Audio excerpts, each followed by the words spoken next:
All right. Happy, sunny, beautiful, slightly windy Wednesday morning. I have not done a ride vlog in a while. I've been sick as a dog, and I'm finally getting over it, I think. Finally. I'm kicking it. It's taken nearly 2 months. I've been sick since right after Christmas. My voice is still a little rough, but I've finally gotten most of the crap out of my chest, which is great. Anyway, welcome to Wednesday. It's 58 degrees. Feels great out here. Quite windy. We'll look at the wind forecast in just a moment. Yesterday was crazy. We were getting all kinds of wind warnings, red alerts for fire and all kinds of stuff. 12 miles an hour. I think it's a little stronger than that, but low humidity, 39%. Man, it feels good. We're going to have a nice few days of weather here, I think. I think the weekend there were some chances of rain creeping back in, but it's been nasty weather here, cold, yuck. Flu season has been off the charts. Everyone has been sick, everyone and their dog, and now even my daughter that held out for a really long time, my middle daughter, she didn't get sick for a long time, and now she's got it too, so whatever's going around, who knows. Anyway, I gotta go to Cypress today, get away from the gas-powered noisemakers here. Which way to go? I think I'm going that way today. Bump. Figured I'd ride the little Navi. Haven't been putting a lot of miles on it. But almost a full tank. I'll be alright. I don't know if I'll be able to make it all the way up there and back today, but we'll see. It's windy. I'm going to have fun with a few of these longer back road stretches, just getting bossed around by the wind. Which way to go? Which way to go? I'll go this way. I'm debating on whether I want to top off that tank. Not really. It's not much to put in there right now. I'm going to need more later. This thing only gets about 55 miles before it has to flip to reserve, and then I've got maybe another 8 or 10 in there if I'm lucky. Pardon me very much. Most of the junk is out of my chest. I am very, very pleased about that. I have a little bit of energy left at the middle of the day now, which I haven't had for weeks and weeks and weeks. I would wake up in the mornings, you know, and do my normal hack up a lung routine for 30 minutes or an hour, trying to clear all the crap out of my chest. And then I would be, you know, moderately productive. I would have just enough energy to do stuff until about noon or 1, and then I would just crater. I mean, hardcore nosedive straight into the earth. No more energy. Game done. So now I'm actually feeling pretty good. Don't you die. Don't you die. Yeah, so I had so much energy yesterday. In fact, I couldn't go to bed until like midnight, almost 1, and then had to get up at 5:30 this morning, so not a lot of sleep, but at least I had the energy to keep on kicking for a while. I'm normally a night owl, so that's my life, so I feel like I'm getting back to some semblance of normal again, which is great. What else is going on in the world besides my hoarse voice? Hoarse voice? Cut. I'll stay away from politics. Politics has been up and down and all over the place. We'll just let that lie. I'm finally getting burned out on it all. You know, everyone always, well, not everyone, a lot of people get invested in the whole election thing when it happens, and everybody's hoping for this and hoping for that and glad to see some changes, and then not understanding what these other changes are coming around. And I'm not liking a lot of stuff, but, you know, that's life. That's life. So I'm just giving the whole thing a rest for a while. I used to spend, I don't know, half an hour, maybe an hour a day on X, just trying to keep up on current events. It's not necessarily news or factual or anything, but it's what's going on at the water cooler. You know, you got people talking about this and talking about that, but oh my God, the vitriol is just off the charts on both sides now, and I just can't deal with it. So, no politics today. That's as far as the politics will go. Saying that I don't like politics.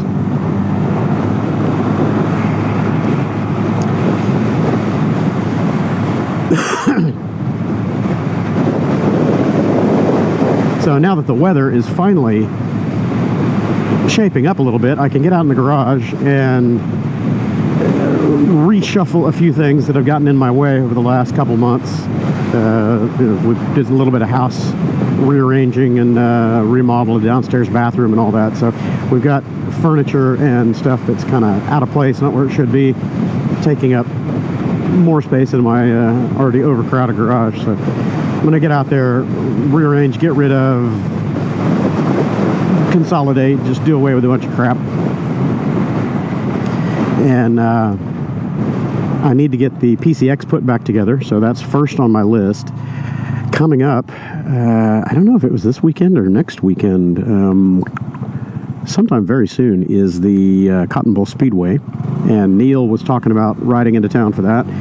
And then pretty much every successive weekend beyond that, something's going on. So I have got a work engagement this Saturday, so I may not be able to do, if there's a ride this weekend, I won't be able to do that probably. So I'm not sure. But everything else coming up over the next several weekends, including MotoGP coming up at the end of the month. I'll definitely be attending that. And then immediately after that, there's another ride up in like Missouri area. It's just event after event after event. So riding season is getting busy, and I've got to get that PCX put together and get its shakedowns done, make sure that it's really ready for Cannonball in I messed up that mirror, didn't I? Make sure it's ready for Cannonball in the beginning of June. So we have not sorted out our logistics for the support car, truck, vehicle, whatever it is. That's something that needs to be sorted toot sweet sooner rather than later. We've got to get that nailed down 100% so we know what's going on. And if we go without a support vehicle, okay, fine, whatever. We'll figure that out too. But I know that Neil purchased a spot on the official support truck, and he plans on carrying tires and stuff on there. And he said there might be enough room that the box, whatever it is that he arranges for his stuff, there might be enough room in there for one or two of our tires as well. So that would be good. No way I don't have to figure out how to carry it on the PCX. I can always drop ship one somewhere, but then that means I don't have a spare with me, during the ride up to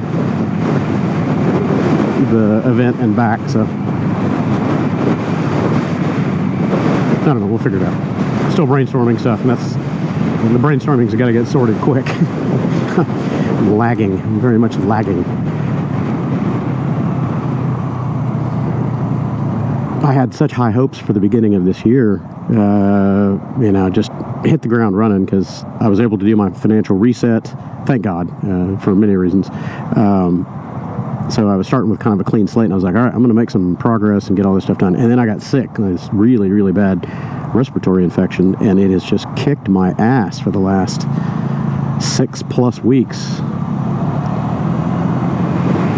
And of course, that's messed up my work as well. I gotta do a lot of work and get all the finances sorted out, all the the purchasing logistics well in advance of the Cannonball, and then also leave myself lots of operating cushion. I've got to have a lot of money just sitting there to consume while I'm not working, because I'll be out for pretty much the entire month of June. That means no work or very little, zero income. So I've got to at least build up that cash cushion to have 30 to probably better 60 days would be a lot better. And I've got that right now, but I'm afraid that if I don't get my ass in gear like real fast and start busting my hump and making some money, getting it out there, bill it, wait for it to be recovered, which is taking forever these days. Most of my customers that used to pay me immediately or within 2 weeks are now stretching to 30 days, 45 days, 60 days. So it makes my cash flow look like a roller coaster ride. And then when I'm sick and not working, that makes those dips even bigger.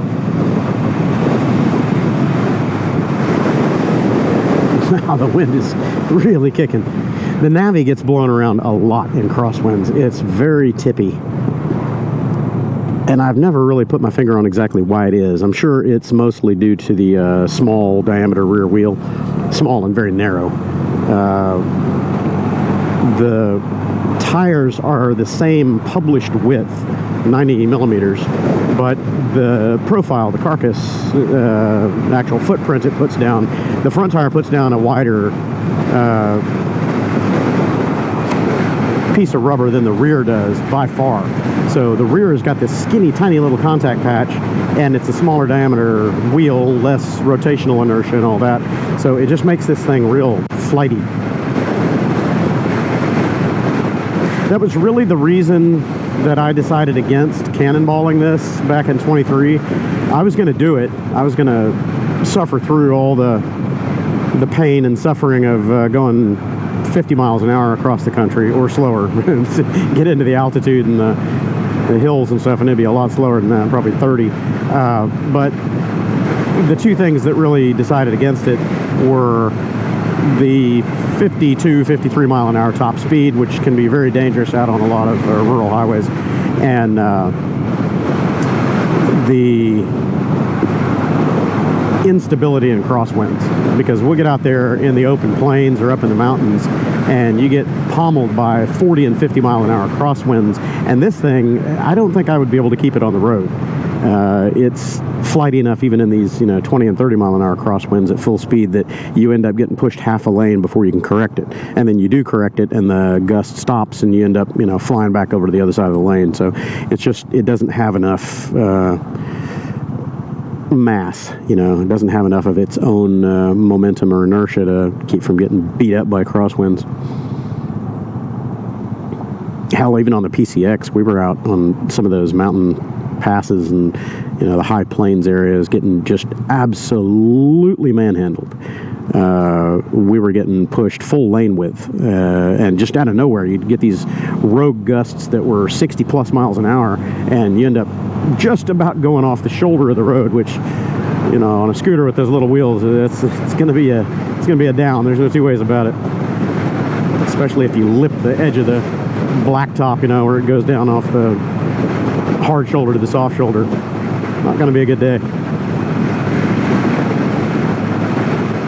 This thing, we've just been blown over the hills completely. As far as reliability, I think this thing could do the cannonball. I've never had any mechanical problems with it. I mean, the carburetor is hitchy, but it's carburetors for you. And I have a spare carburetor that I've just never put on it, and I've never tried adjusting this one. It's one of my rainy day projects that I've just never gotten to. But mechanically, I think it would do it fine. This engine is low stress. It's about as simple as it gets. Air cooled, no water pump or anything like that to fail. So take a spare belt, spare sliders, I think it'd be just fine. Lots of oil. This thing's not consuming oil. I've checked it. I haven't even done my next oil change on it, which is way overdue, I'm sure. Based on months or time, it's way overdue. Mileage, I'm not even at 2,000 miles on this thing yet, and I think I changed it at was it 1,200 miles, something like that. So I got 700 miles on this oil. It's not due for quite a long time, another 1,500 miles or so, I'm sure.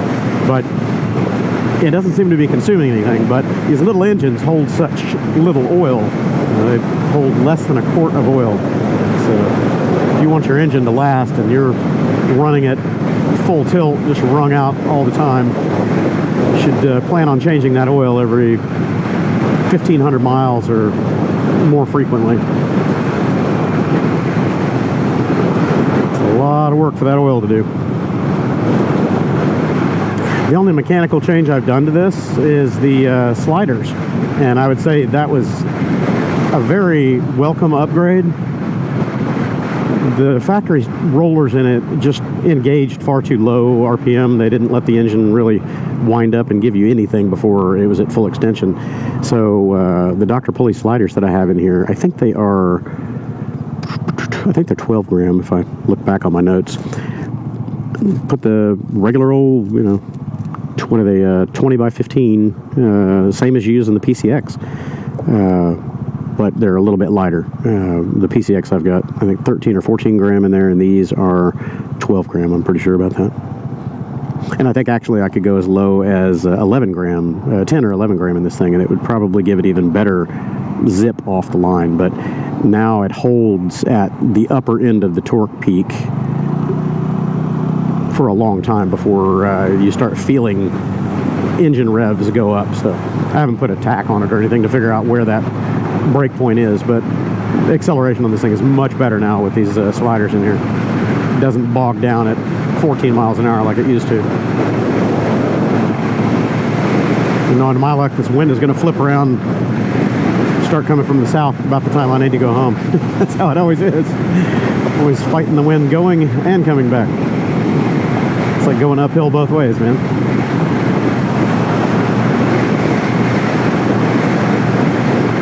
Like, this is a perfect example of what it would be like going across the country on this thing. Right now I'm headed into this really stiff headwind, you know, probably 20 miles an hour headwind here. And I'm wide open throttle now, and I can just barely gain into 45 miles an hour. If I drop back to, you know, 70% throttle, which is a more reasonable cruising throttle, I can barely maintain 40. It's crazy. It would be painful to do this for 4,000 miles or whatever. The Super Cub has that problem sometimes, but usually its sticking point, you know, where you're just trying to get over the hump is around 52-ish. It'll just plateau there sometimes when you're going into a headwind. And you can downshift and, you know, really wring its neck and get kind of past it a little bit, but whether it's third gear or fourth gear, you're out of the engine's power peak right at that spot. You're either below it in fourth gear or above it in third, so you just kind of have to hang out there for a while until either the incline or the wind pressure drops. This one is, you know, easily 10 miles an hour lower than that, which isn't a problem on surface streets like this, but out on the open road where you got big trucks and crazy cagers running 15 over or 20 over the limit, doing 70, 80 plus, coming right up behind you. That 40 plus mile an hour closure rate is a little dicey. I'm wide open, and I can't even break 45. I'm just getting brutalized. Wide open. I mean, it's just pinned. It's been pinned since I was talking about getting over the plateau back there. Just pinned open. 43 on the gauge. 43, 44. That's all she can do. I don't know what the horsepower output of the Navi is. I think it's 6 horsepower, something like that. No, it's not even that, I don't think. 5.5, yeah, maybe 5.5 or 6, because the Super Cubs, being fuel injected and a little bit more potent engine, they put out like 8.1 or something like that. Under ideal circumstances. Sea level, you know. I think I'll go this way. Tuckerson. Get a break from the wind for a few minutes.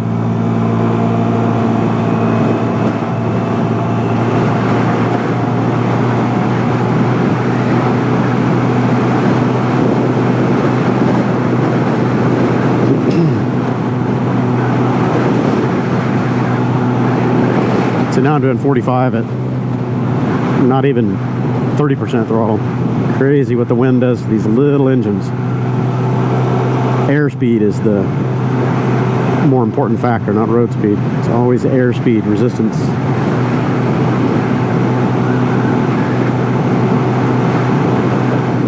This thing hunts so much idle. You're sitting here revving itself while I'm sitting still. I don't know if you can hear it on camera. Hunting pack, hunting pack, hunting pack. I've checked all the carburetor fittings to make sure it doesn't have a vacuum leak, but I can't find one. The intake boots are tight and all that. Seems to be okay. Normally that hunting like that is lean or an air leak. Well, I know for sure this thing's not lean because It'll make your eyes water sitting here at idle.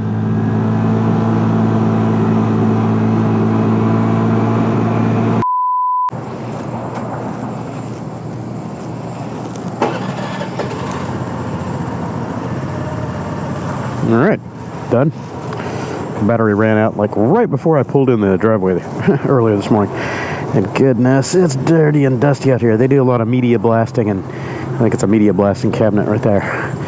And I left my helmet out here hanging out of the top of this because this thing won't close. So my microphone, and sorry, the camera on the front of the helmet is hanging out and is open. And my helmet is just full of this media material crap. Ugh. Sand, I don't know what it is. It's not soda. Seems to be a little bit thicker than that. Anywho. Goodbye. Put my phone up here. Get on the road. It's almost 5 o'clock, and yeah, right at 5 o'clock. 16:57, and the temperature is great. It's like 68 degrees, something like that.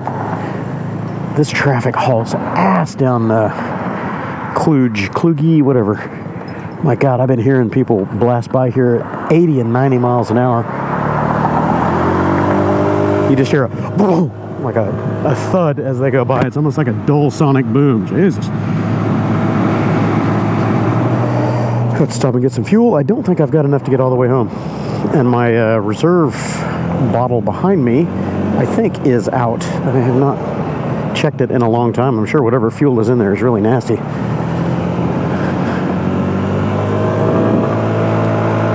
If it does have some in it, I should probably empty it out. Maybe I'll do that when I stop for fuel. Pull that out of there, see if it's still got something in it. If it does, I'll pour that in the tank and refill, and then refresh what's in the bottle. Because if there's anything in that bottle, it's probably at least a year old right now. I'm trying to think of the least impact, easiest way to get home. Traffic's going to suck everywhere, but I might just return on the same path that I took getting up here. I think I'll do that. Cut across Tuckerton and straight back down Fry.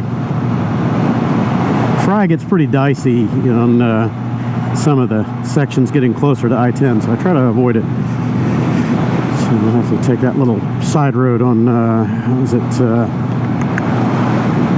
I can't remember the name of that little cross street there. I'll think of it. Anyway.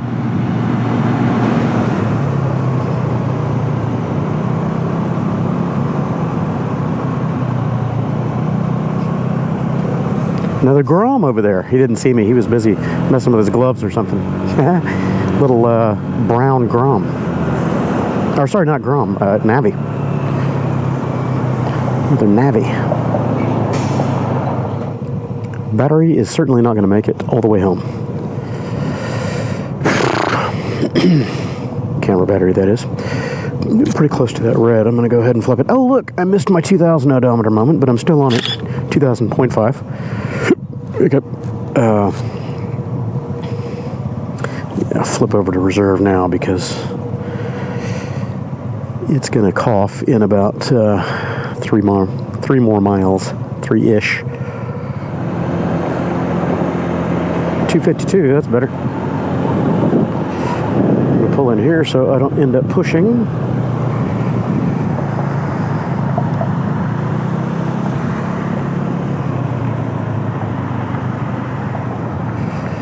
I don't want to be facing the sun. I am going to turn around this way.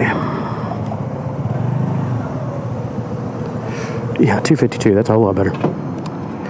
Ugh.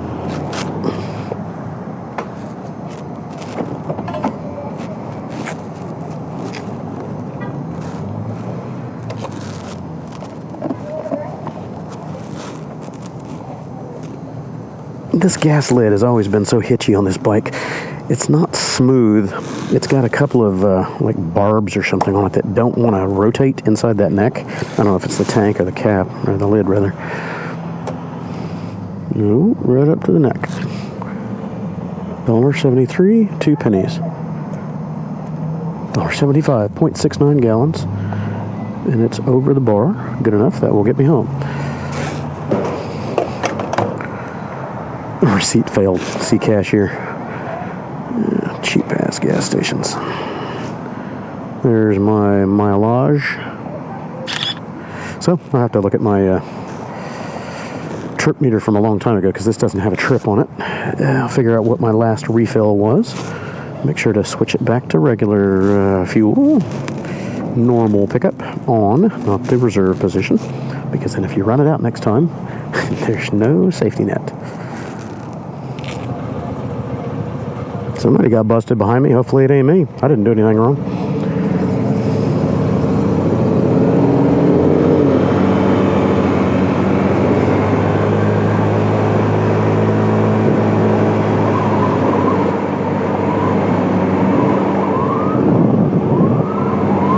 Cherries and berries.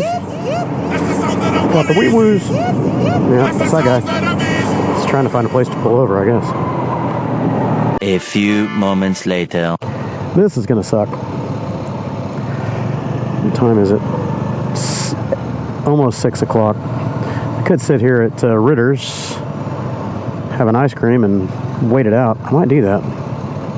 That's a plan. That's a plan. I'm going to sit here at Ritter's and wait out this traffic because this isn't going to get any better for a half hour. So, got a little food truck out here too. I might get me a sandwich or something like that. I think that's the plan. I'm going to get me a frozen custard and something from the food truck.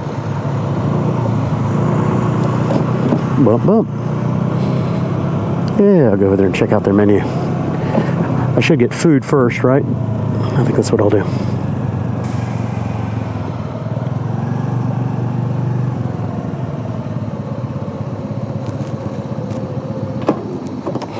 I'll go get food first. There is no point in sitting in that nonsense. I will check out the food truck here. What do we got? Ooh, steak or chicken cheesesteak? Hell yeah, man. Hell yeah. So a quarter pound light fill, $10. Half pound original, $14. I'll go for the half pound. Thank you. Half pound. Hot boy steak or chicken? No, I don't want the peppers. Italian steak or chicken? No. I'm doing the I'm gonna have to ask them what's better, their steak or chicken and cheesesteak. All right, cool.